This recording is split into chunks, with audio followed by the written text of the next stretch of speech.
Hey, welcome to another episode of the Not Scrum Dumb podcast. And today we're going to be talking about how to facilitate retrospectives. So, we are going to give you 4 different ways to facilitate a retrospective, as well as some different techniques throughout. Your co host and professional Scrum Trainer at scrum.org, Andreanna Marshall. And this is my amazing co host, Grad Scrum Master Scott.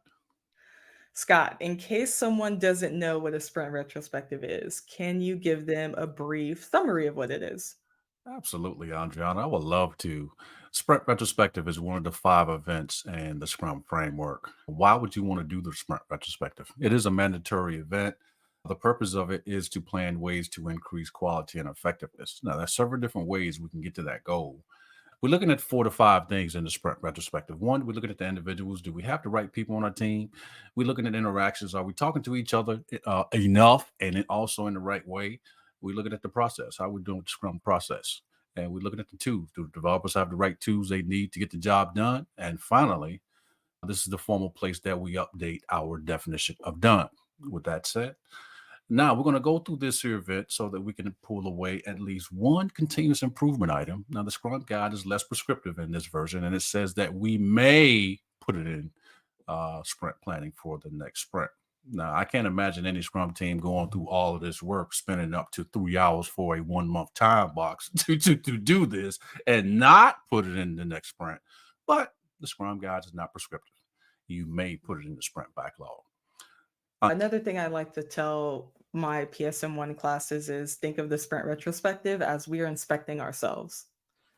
We are everything about us and how we're interacting, behaving, as you mentioned, all our processes and our definition of done. We're inspecting that. Nothing's off the table.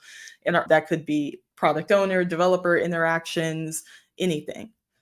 All right, so let's start with the first one. And the first one, of course, is the classic one. So don't be too worried about that one. I know you're like, this is the boring one, but we still have to worry about the boring ones as well. And you can spice up the boring ones. Some teams, they like talking about what went well, what didn't go well, and actions to take. They like those questions. So we're going to talk a little bit about how you can spice this one up. And by the way, all of the retrospectives that we're going to go through are from Mural.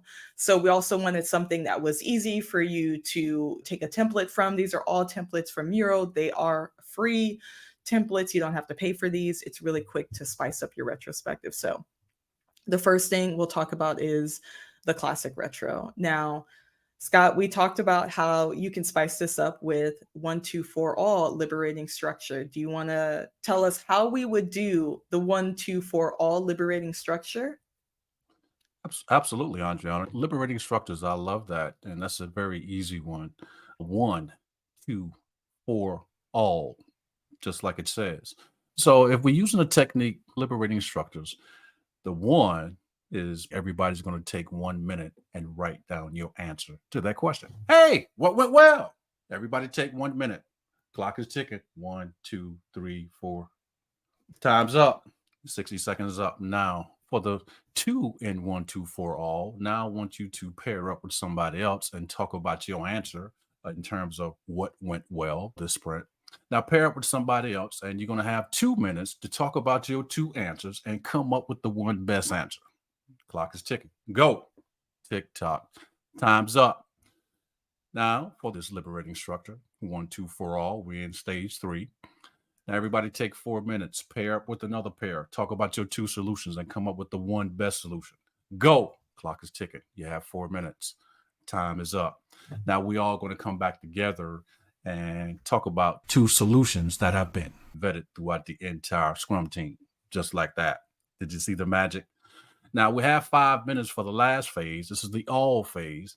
So we can use something if we virtual like this. We can use something like dot voting, whereas hey, everybody get 2 dots.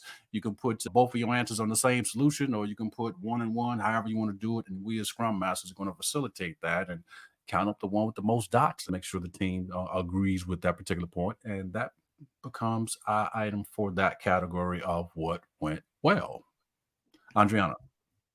The benefit of this is if you are dealing with a really quiet team that may have difficulty collaborating, you can get every single person involved. They're writing their own thing, then they're working as a pair, and then the pairs work with other pairs, and then everyone's coming together. So you know that you're getting inclusive ideas, everyone's contributing, that the more shy people that don't really like to collaborate, now you're doing an activity within the sprint retrospective instead of the classic, the traditional, what went well, and so forth. So you can spice it up this way. Also, as a facilitator, especially if you're doing this as a scrum master, this will help you avoid overhelping and over controlling, maybe being the one that typically leads and add things. Now we're getting a bunch of diverse ideas. So that's really going to help. It also creates a safe space for expression.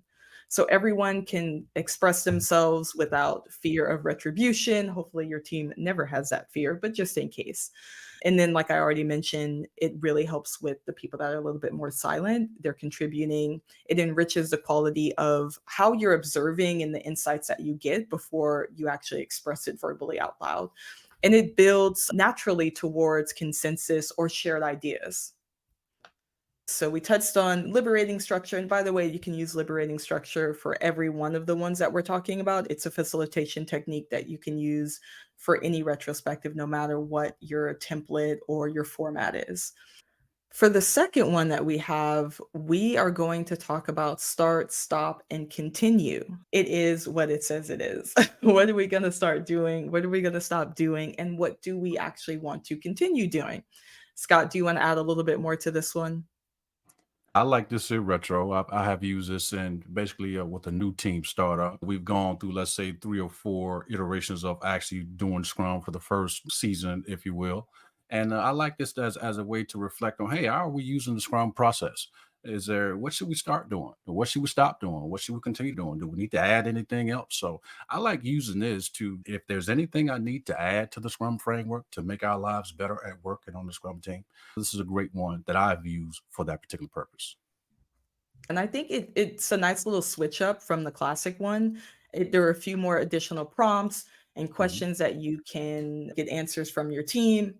This is a really good alternative from the classic. It's still in that same line of what went well, what didn't go well, and what we want to improve on. There are different questions here, so it's reframing how we're addressing those things. What do we think that we're missing? And what went well, what didn't go well, and action items don't actually talk about what we think we're missing. So I like that start piece because it's okay. Let's look at what are we not doing now that we think we should be doing, and then let's stop doing the things we don't want to, and then reflecting on what are the things that went well, which is I think is a continue section. And then there are some additional prompts that your team can answer. I think this is a really good transition. Let's say your team doesn't like to get out of that what went well. This is a really nice soft transition from that point.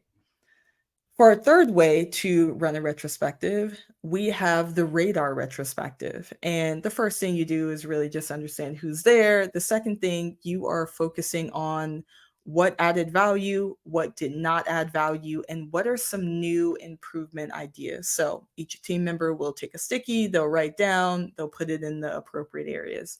And then what they will do from there is they will add those stickies to an area that they believe on the radar. So, is it something we should keep doing? Is it something we need to do more of? Is it something we should start doing, stop doing, and do less of? And there are many ways that you can run this. You can run this individually. You can use liberating structure. You can even do pairs for something like this to keep everyone collaborative.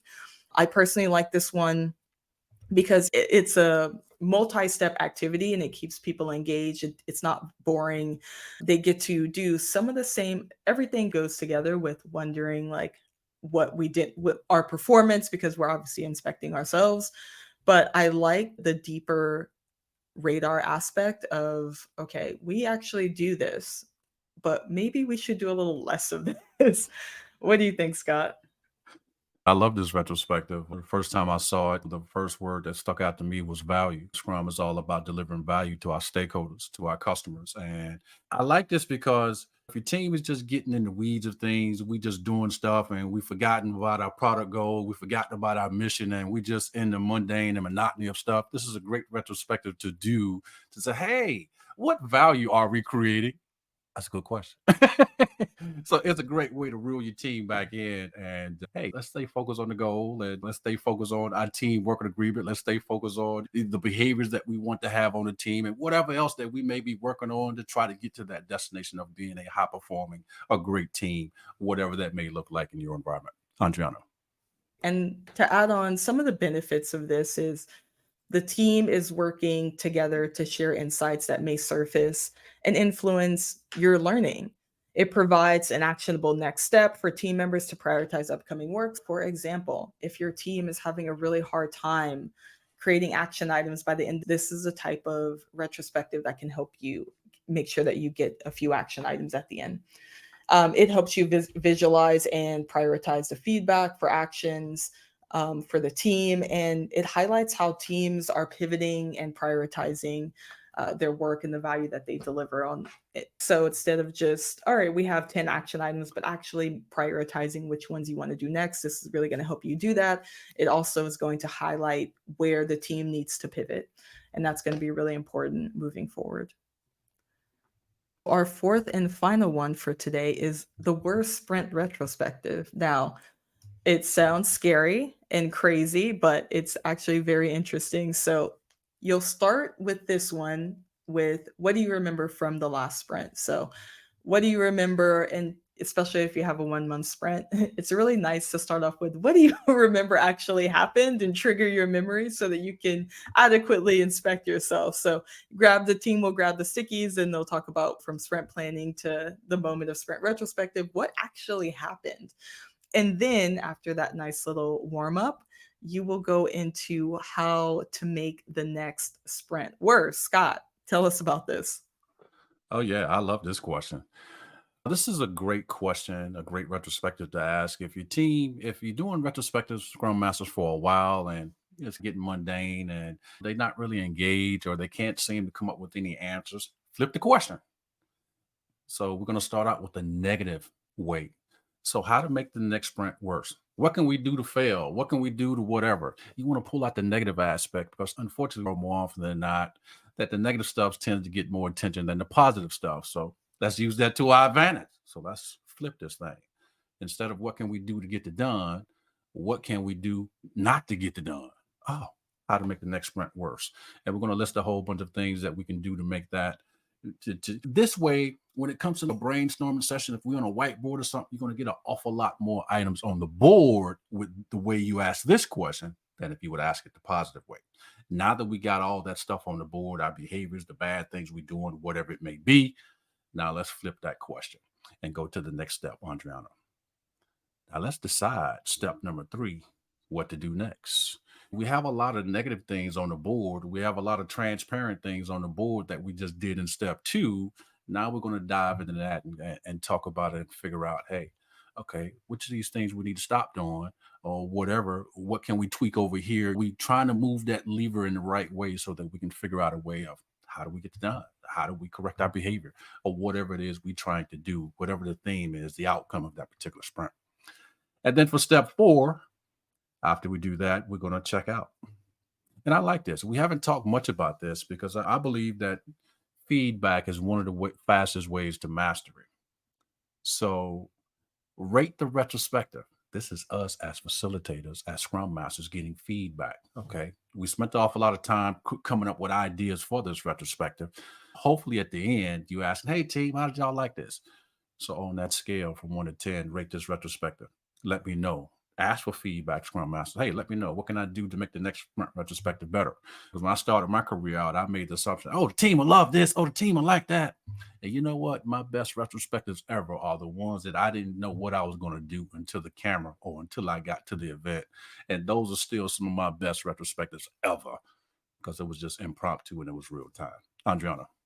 Another thing to add on, decide what to do next. When you are filling out how to make the next sprint work, you might actually come up with behaviors that you are currently doing that you need to stop. So in the decide what to do next, make sure you address those. And that would really help your team grow and make it better. The real benefit of this is you're talking about from the disaster aspect and making sure that you never get to that point. We don't want to be in that negative space and that negative place. Let's make sure we're bringing that to the surface and we're making sure that we're not going to get there. And that will help us move forward with potentially even our working agreement, and how we move forward in the next few sprints. And we'll always have that in the back of our minds. All right, so we've covered 4 different retrospectives and some different ways to facilitate that. In the classic one, you can spice up and switch up with a different technique. So if you even that traditional, or your team doesn't want to change it from the traditional, there are additional ways to do that. We also cover a lot more ways to facilitate Scrum events in our professional Scrum facilitation skills class. So check out the links below next time we're having this type of class. And thanks for watching. If you made it to the end of this video, that means that you have an attention span greater than a goldfish. Check out our other content, and Scott, take it away. Be legendary, everyone.